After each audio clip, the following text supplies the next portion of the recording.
నువ్వంటే ఆ పిల్లకి ఇష్టమేరా ప్రసాద్? ఇష్టమేరా, కానీ ప్రేమించేంత ఇష్టమా అని.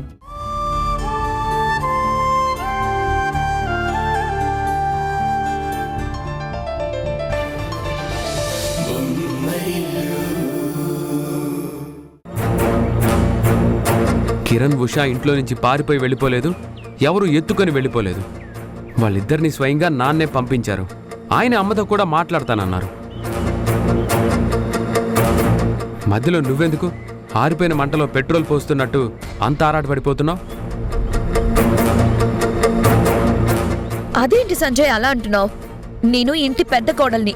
అత్తయ్య గారు లేనప్పుడు ఆ పెత్తనమంతా చూసుకోవాల్సిన పెద్ద కోడల్ని. ఆవిడ లేనప్పుడు ఆ బాధ్యత అంతా నా భుజాల మీదే కదా పడుతుంది.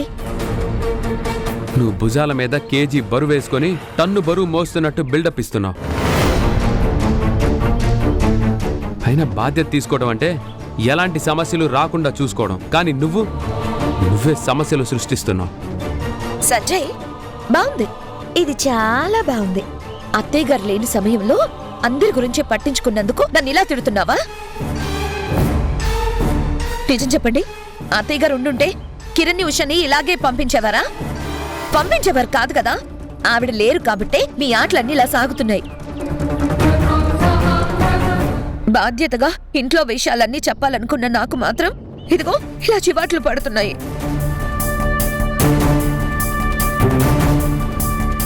చూడు సంజయ్, నాకైతే అత్తయ్య గారు ఇంటి బాధ్యతలు అప్పగించారు.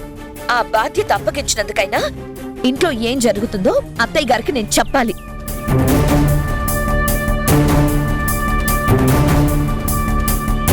సరే, చెప్పాలనుకుంటే మా అమ్మకే కాల్ చేసి డైరెక్ట్గా చెప్పుకో. అవును, ఇక్కడ సిగ్నల్ అందట్లేదు కదా. ఒక పని చేయి, మా అమ్మకి వినిపించేలాగా ఇక్కడి నుంచి పెద్దగా అరిచి చెప్పు, అప్పుడు సరిపోతుంది. నేనెలా అయినా చెప్పుకుంటాను.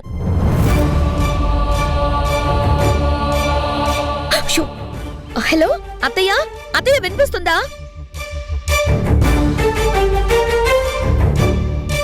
హలో హలో అత్తయ్య.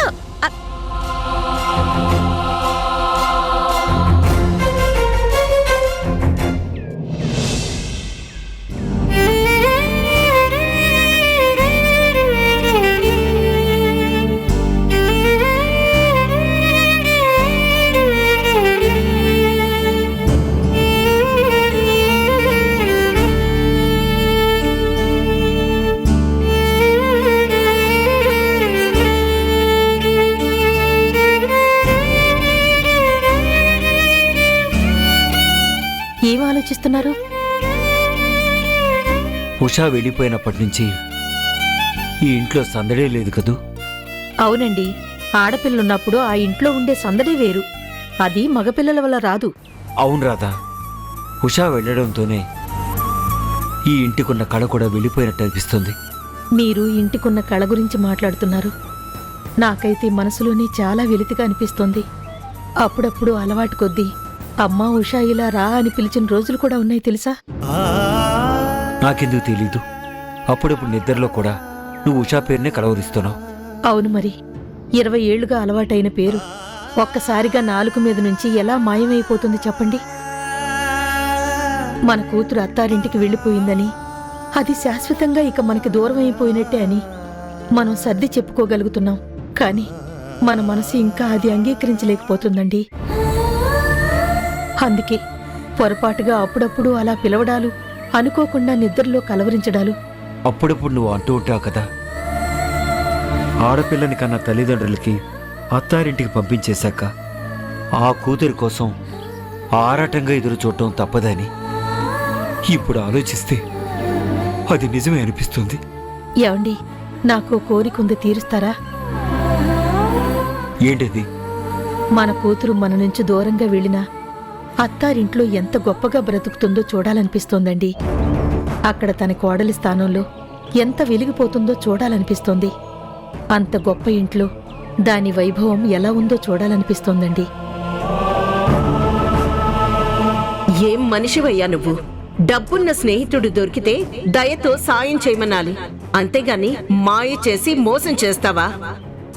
మహారాణి లాంటి అమ్మాయి రావాల్సిన ఇంటికి మీ కూతుర్ని కోడలుగా పంపించలేదా? ఎలాగో వచ్చారు. వచ్చిన దారినే మీ కూతుర్ని కూడా తీసుకుని వెళ్తే మాకదే మీరు చేసే కొండంత సాయం. ఏమండి, మిమ్మల్ని కూతురు గొప్పతనం చూడాలని ఉంది అంటే సైలెంట్ అయిపోయారేంటి? ఏదో సమయం చూసుకుని వెళదాంలే. ఆ విషయం గురించి నువ్వు కంగారు పెట్టుకో. మీరు చెప్పిన మాటల్ని బట్టి అది అక్కడ బాగానే బతుకుతుంది అని అనిపించినా మళ్ళీ ఇంకో పక్కన సుఖంగానే ఉందో లేకపోతే ఏదైనా సమస్యల్లో ఉందో అని నా మనసు ఒకటే పీకేస్తుందండి. అలాంటి అనుమానాలన్నీ ఎందుకు పెట్టుకుంటున్నావు? వాళ్ళందరూ చిన్నప్పటి నుంచి డబ్బులో పుట్టి పెరిగిన మనుషులు. మధ్యతరగతి కుటుంబం నుంచి వచ్చిన ఉషాకి అంత మర్యాద ఇస్తున్నారో లేదో అని, అంత ప్రేమగా చూసుకుంటున్నారో లేదో అని.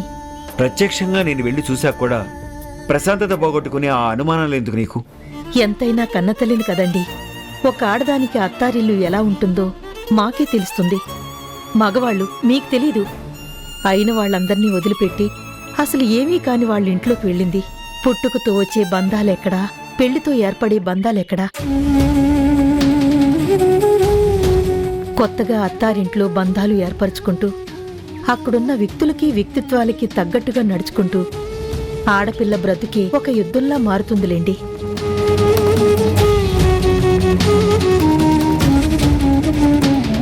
అది మీకు చెప్పినా అర్థం కాదు. అది నాకు తెలుసు కాబట్టే నా కూతురు అక్కడ ఎలా ఉందో అని ఒక చిన్న సందేహం. చూడరాత, ఉషా చాలా మంచిది. మంచి వాళ్ళకి ఎప్పుడూ మంచి జరుగుతుందని అందరూ అంటూ ఉంటారు కదా. దాని మంచితనమే దానికి శ్రీరామలక్ష్లా కాపాడుతుంది. నువ్వు దాని గురించి బెంగ పెట్టుకోకు. రే ప్రసాద్,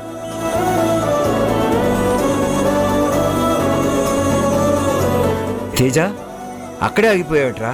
లోపలికి రా.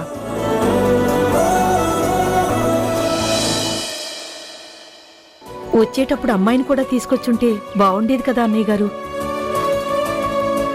అవును, మరి నువ్వు చూస్తావని రోజు మన అమ్మాయిని కారులో తీసుకుని ఇక్కడికి వస్తాడు. ఎప్పుడే మాట్లాడాలో తెలియదే నీకు? అయ్యో, నేనడిగిన దాంట్లో తప్పే ఉందండి. అన్నయ్య గారు ఎలాగో వస్తున్నారు కదా, ఆయనతో పాటే ఉషాను కూడా తీసుకొస్తే పోయేది కదా అని. నేను కూడా ఉషాను చూసి చాలా రోజులైంది కదండి. ఉషా వాళ్ళు ఊరు నుంచి తిరిగి వచ్చిన తర్వాత చూద్దువులేమ్మా. ఊరు నుండి తిరిగొచ్చాక అంటే ఉషా ఊర్లో లేదా? ఉషా కిరణ్ 4 రోజులు సరదాగా గడపడానికి ఒక హిల్ స్టేషన్కి వెళ్ళారమ్మా. నువ్వు చెప్పేది నిజమారా? అవునరా, వాళ్ళకి పెళ్ళైన తరువాత ఇప్పటిదాకా సరదాగా ఎక్కడికి వెళ్ళిందే లేదు. అందుకే కొన్ని రోజులు హ్యాపీగా గడిపొస్తారని ఒక హిల్ స్టేషన్కి పంపించాను. పోనీలేరా, అలాగైనా వాళ్ళిద్దరికీ కాస్త ఏకాంతం దొరుకుతుంది. ఇద్దరూ సంతోషంగా బయటికి వెళ్లారు సరే, ఇంట్లో కూడా ఉషా సంతోషంగానే ఉంది కదా అన్నయ్య గారు.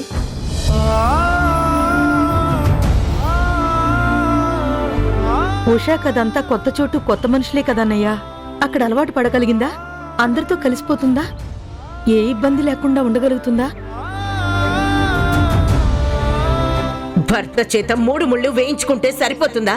ఇలాంటి పరిస్థితుల్లో ఉన్న భర్తని క్షేమంగా చూసుకునే బాధ్యత తనకి లేదా? ఆవిడ గారికి చేత కాకపోతే చెప్పండి, నా కొడుకుని నేను చూసుకుంటాను. అన్నయ్య గారు, నేనేమైనా అడగకూడని మాట అడిగానా? మరి లేకపోతే ఏంటే? నేను నీకు ముందే చెప్పానా, తేజ ఇంటి కోడలుగా వెళ్తుంది అంటే దేవుడి దగ్గర దీపం పెట్టినట్టే అని. ఆ ఇంట్లో దాన్ని ఒక మహారాణిలా చూసుకుంటున్నారు. నువ్వేమో ఇంకా బాగానే ఉందా, బాగానే తింటుందా అని అడుగుతున్నావు. తను ఒక తల్లిగా తెలుసుకోవాలనే ఆరాటం ఉండటంలో తప్పులేదురా. కరెక్టే కదా అన్నయ్య గారు. ఈయనేమో ప్రతిదానికి నన్నే తప్పు పడుతూ ఉంటారు. తప్పు పట్టడం కాదే, ఎవరితో ఏం అడగాలో మనం కూడా ఆలోచించుకోవాలి కదా. ఆ ఇంట్లో ఉషా చాలా సంతోషంగా ఉంది. నువ్వు ఇంకేమీ ఆలోచించుకో. సరేరా, నేను ఇంకా బయలుదేరతాను. అదేంట్రా, ఎలా వచ్చి అలా వెళ్తానంటున్నావు? ఆఫీసులో కొన్ని అర్జెంట్ పనులున్నాయిరా. కనీసం కాఫీ అయినా తాగి వెళ్ళండి అన్నయ్య గారు. లేదమ్మా, ఇంకోసారి వచ్చి ఏకంగా భోంచేసి వెళ్తాలే. అరే, ఇది మరీ దారుణంరా. మా ఇంటికి వచ్చి కనీసం కాఫీ కూడా తాగకుండా వెళ్ళిపోతే నేనేమనుకోవాలి? రోజు నీ కూతురు పెట్టిన కాఫీయే తాగుతున్నాను లేరా. మరీ అంత ఫీల్ అయిపోకు. నేను వెళ్ళొస్తాను. ఉంటానమ్మా.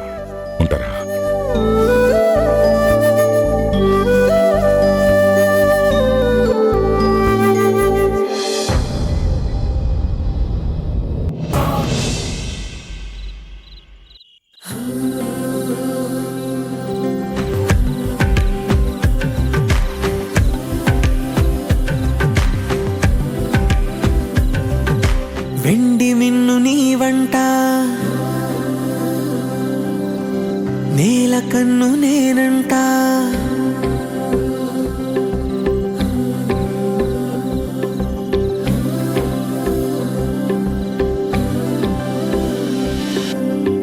వెండి మిన్ను నీవంట, నేల కన్ను నేనంట.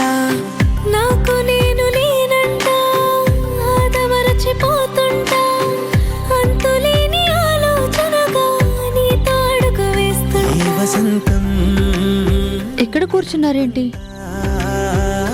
ఈ వెన్నెల, ఈ కీచురాళ్ళు, గాలికి ఊగే చెట్ల ఆకుల అలికిడి, అప్పుడప్పుడు నిశ్శబ్దం వినడానికి చాలా బాగుంది. హలో, కవితలు చెప్పాల్సింది నేను, మీరు కాదు. నేను కవిత్వం చెప్పలేదు, నా మనసుకు అనిపించింది చెప్పాను అంతే. అబ్బో, అంత ఉడుక్కుంటున్నారెందుకు? కవిత్వంలో ప్రవేశం లేకపోయినా చాలా బాగా చెప్పారు.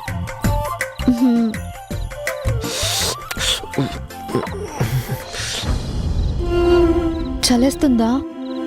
కొద్దిగా. మీ చలి తీర్చే ఓ పంచైనా. ఏంటి సిగ్గా? హలో, నేనన్నది వేరే పని కాదు. అయ్యో రామా, ఉండండి.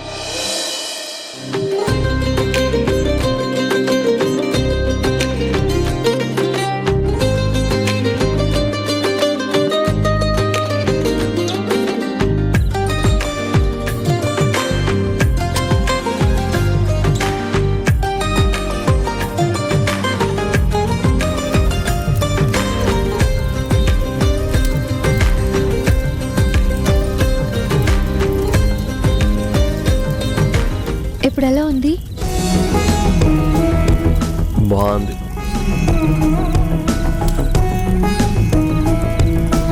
నువ్వెప్పుడు ఇలా నవ్వుతూనే ఉండాలి. ఎందుకు?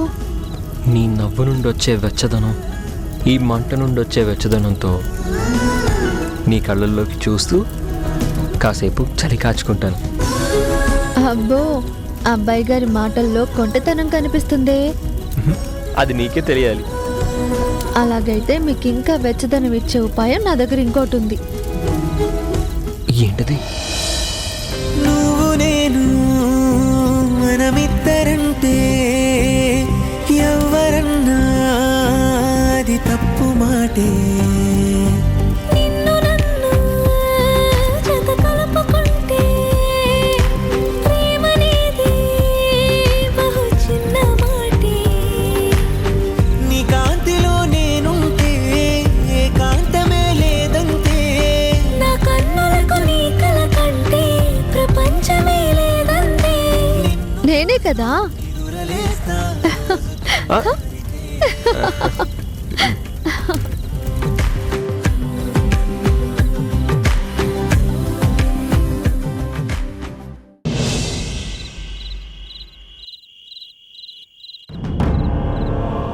పొద్దుననంగా వెళ్ళిన అమ్మాయి ఇంతవరకు ఇంటికి రాలేదు. ఎక్కడికి వెళ్ళిందో ఏంటో.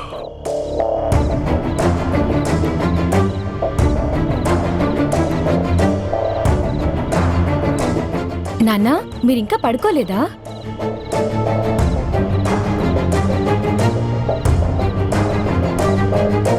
మనసు ప్రశాంతంగా లేనప్పుడు కంటికి కునికెలా పడుతుంది. ఏమైంది నాన్న? నిద్ర రాకపోవడానికి రీజన్ ఏంటి? నువ్వే. నేనా? అవును. ఆడపిల్ల అర్ధరాత్రి వరకు ఇంటికి రాకపోతే ఇంట్లో ఉన్న తల్లిదండ్రులకి నిద్ర ఎలా పడుతుంది అనుకుంటున్నావు? వాట్ డు యు మీన్ నాన్న?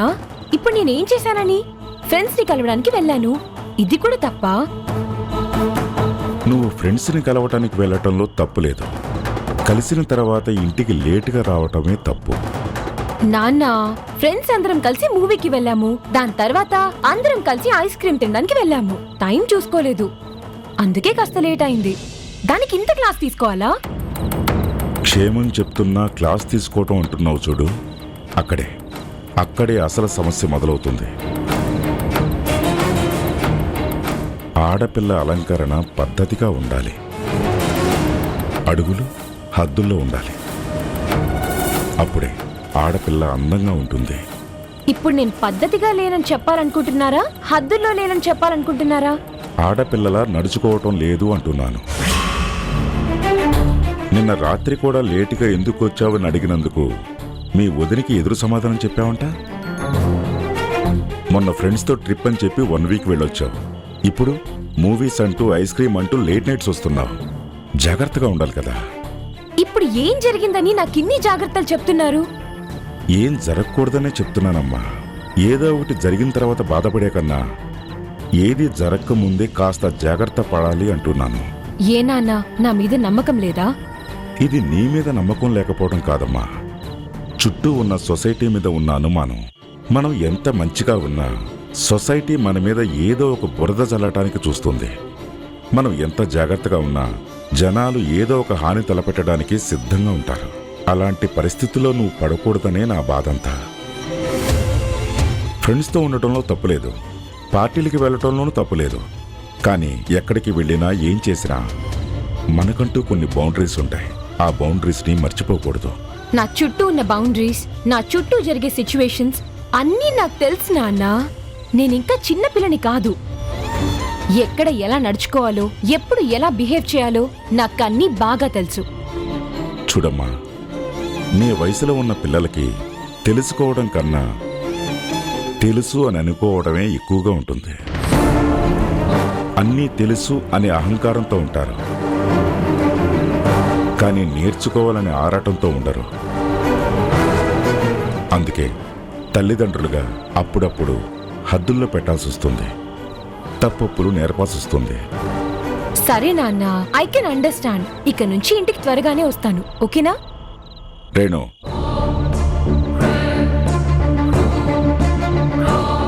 నీలో ఏదో మార్పు వచ్చింది.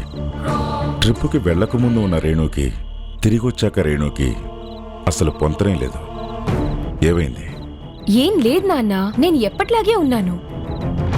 ఎప్పటిలాగే ఉన్నానని నువ్వనుకోవచ్చు, కానీ ఆ తేడా మాకు స్పష్టంగా కనిపిస్తోంది. ఆ తేడాకి కారణం ఏమీ లేకపోతే పర్వాలేదు, ఏదైనా ఉంటే మాత్రం నాతో చెప్పు. సరే నాన్న, గుడ్ నైట్. గుడ్ నైట్ అమ్మా.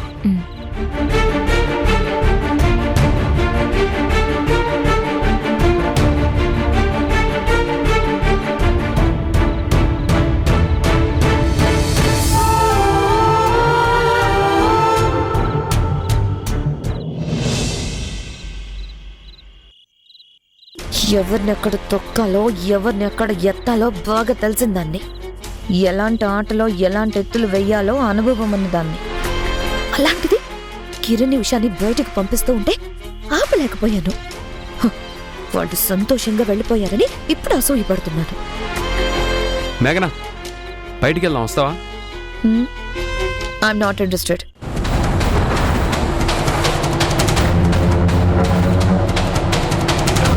నిన్ను చూస్తుంటే ఏదో తేడాగా అనిపిస్తున్నావు. ఒంట్లో బానే ఉందా? అబ్బో, లేని ప్రేమని కొని తెచ్చుకొని మరి బానే చూపిస్తున్నారే. నీతో వచ్చిన చిక్కిదే మేఘనా. ప్రేమగా మాట్లాడితే ప్రేమ లేదు అంటావు, ప్రేమ చూపిస్తున్నప్పుడు పైత్యం ఎక్కువైపోయింది అంటావు. ఇక నా ప్రేమ ఎలా చూపించాలో నాకే అర్థం కావడం లేదు. ఓ సంజయ్, ఇప్పుడు మీరు పొంగిపోయి నా మీద ప్రేమ చూపించినా సంతోషపడే సిచ్యుయేషన్లో నేను లేను. నీ రుసరుసలకి రీజన్ ఏంటో ఇప్పుడు నాకు అర్థమైందిలే. చూడు, నువ్వు వాళ్ళ గురించి వీళ్ళ గురించి ఆలోచించడం మానేసి నీ గురించి నువ్వు ఆలోచించుకున్నప్పుడే నువ్వు సంతోషంగా ఉండగలుగుతావు. ముందు నువ్వు చుట్టూ ఉన్న వాళ్ళ మీద చిరాకు పడ్డం, వాళ్ళ ఆనందాన్ని చూసి కుళ్ళుకోవడం మానేసి, అప్పుడు అందరిలాగా నువ్వు కూడా ఆనందంగా ఉంటావు. అంటే ఏంటి? ఇప్పుడు అందరూ సంతోషపడుతూ ఉంటే నేను వాళ్ళని చూసి కుళ్ళుకునే దానిలో కనిపిస్తున్నానా?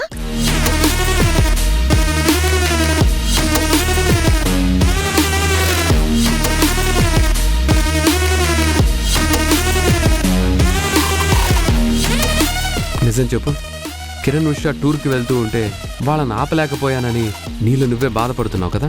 మీరు నా బాధ గురించి పక్కన పెట్టండి. మీ అందరికంత ధైర్యమే ఉంటే అత్తయ్య గారు ఉన్నప్పుడు పంపించాల్సింది, లేదా అత్తయ్య గారికి చెప్పి పంపించాల్సింది.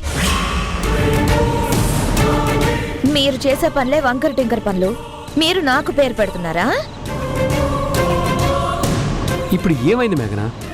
ఎలాగో అమ్మొచ్చాక విషయం తెలుస్తుంది, అప్పుడు అందరి మీద కోపడుతుంది. అప్పుడైనా అదంతా చూసి నువ్వు సంతోషపడే సిచ్యువేషన్ వస్తుందిలే. అప్పటి వరకు కాస్త సహనం పాటించు. అంటే ఏంటి? అత్తయ్య గారి చేత మిమ్మల్ని అందరినీ తిట్టించడానికే నేనున్నానా? ఆమె మీ మీద నోరు జారుతూ ఉంటే చూసి నేను సంతోషపడతానా? ఏమో అది నీకే తెలియాలి. సంజయ్, మరి లేకపోతే ఏంటి మేఘన? వాళ్ళిద్దరిని టూరుకు పంపించినందుకు అందరూ సంతోషపడుతుంటే నువ్వొక్కదానివి ఎందుకు బాధపడుతున్నావో నాకు అర్థం కావడం లేదు. ఉమ్మడి కుటుంబంలో ఎందుకుంటున్నావు? అందరికీ నచ్చేదే అందరూ చేయాలి. ఏ ఒక్కరికి నచ్చకపోయినా ఇక ఆ పనికి దూరంగా ఉండాలి. అందరినీ ఒక దారిలో పెట్టే అత్తయ్య గారి మాటకే మీరు విలువ ఇవ్వలేదు. అదే నాకు నచ్చడం లేదు. అమ్మకి చెప్పలేదంటే అది అమ్మకి విలువ ఇవ్వకపోవడం కాదు, అమ్మ వల్ల మళ్ళీ కిరణ్ వాళ్ళ టూర్ ఆగిపోకూడదని. ఎంతసేపు వాళ్ళని టూర్కి పంపించాలి అంటున్నారే, వాళ్ళని టూర్కి పంపించడం వల్ల ఏం వస్తుంది? చూడు మేఘన, వాళ్ళిద్దరూ కొత్తగా పెళ్ళైన వాళ్ళు. అలా ఏకాంతంగా వేరే చోటికి వెళ్తే సరదాగా గడుపుతారు. పెళ్ళైన కొత్తలో అయినా ఆ మాత్రం ఎంజాయ్ చేయకపోతే ఎలా? ఏంటి ఎంజాయ్మెంటా? ఆ మిడిల్ క్లాస్ ఉషకేం తెలుసు ఎంజాయ్మెంట్ అంటే ఏంటో? మేఘన, ఎంజాయ్ చేయడం అనేది ఒక్కొక్కరి తీరుని బట్టి ఒక్కొక్కలా ఉంటుంది. అవన్నీ నీకు మాత్రం సొంతం అనుకుంటే ఎలా?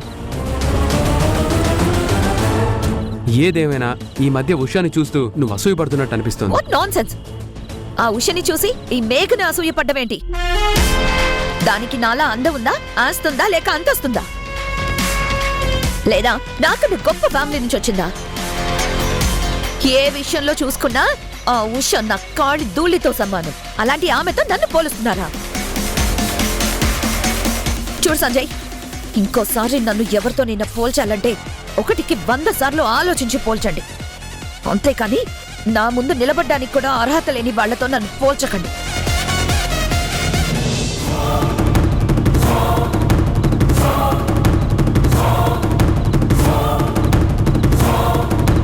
మీకు దూరమైన సంగీతం మళ్ళీ మీ గొంతులో వినిపించాలి. వైలిన్ ఎలా ప్లే చేయాలో నేర్పిస్తారా?